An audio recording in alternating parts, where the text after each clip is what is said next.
All right, welcome to the virtual classroom. You have made it to the end of the shell videos for chapter 6. In this last video, we'll just be quickly going through the 5 factors analysis, and then we will be done with chapter 6. I know this was a lot.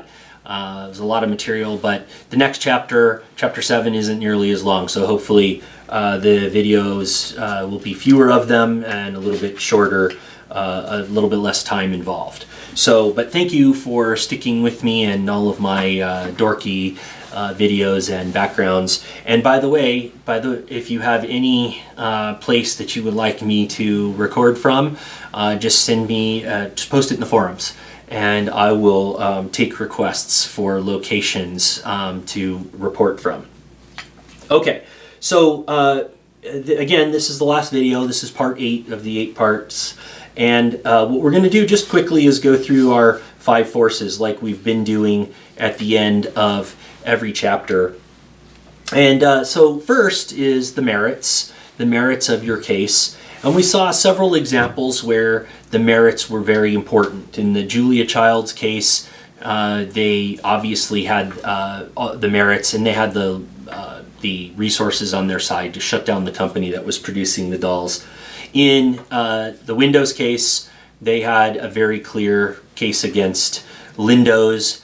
And in Donkey Kong, ultimately, Nintendo had the merits on their side, because it turns out that the movie King Kong was actually in the public domain. And that's a case that if it turns out that the movie's in the public domain, it does not matter how many resources the other side has, you lose. They lose. We saw public legitimacy a little bit here and there. In the Coke and Pepsi case, we saw it where Coke was using heavy-handed tactics over Pepsi in its early days. Same thing with Victoria's Secret.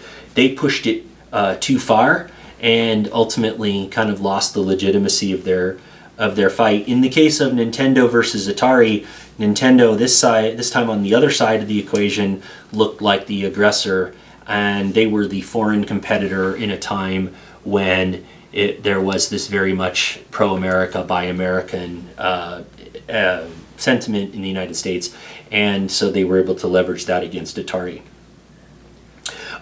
In the case of strategic position, it's always, of course, great to have the strategic benefit. In the case of Nintendo and Atari, Nintendo owned this system. They owned the underlying system that Atari was trying to produce games for. So that gives Nintendo a huge advantage over Atari. And in the Univision case, we had competitors that had larger, more strategic positions and were able to leverage that. Resources, obviously, always. I think one of the things we're learning as we go through these chapters is resources is always an issue. If you don't have the resources, it doesn't matter how good the merits are, what the public legitimacy is. If you don't have the resources to pursue or defend your case, you're not going to go anywhere. So resources are always important. And in the case of Coke and Pepsi, in the early days, Pepsi, kind of like Ford in the initial chapter, had no resources. So it was only through the adoption of the low-cost strategy, the low-price strategy, that Pepsi was able to finally make some headway. And last is access. And access is always important when the regulators are involved. And we saw this in Walmart in the case of the minimum gas prices in Oklahoma. And we saw this in the DirecTV case where Rupert Murdoch had a lot of political access and was able to push his merger with EchoStar through. Okay, so where does that leave us now? So at the end of this week, we are done with the center of Porter's Circle. That was chapter 6. So the next chapter, we're focused on legal strategies involved with dealing with the threat from new entrants to the business. So how do companies block new entrants from coming into the market, and do so using legal strategies? That's what we'll be spending next week, week 9, talking about. And as always, if you have any questions, please post them to the forum.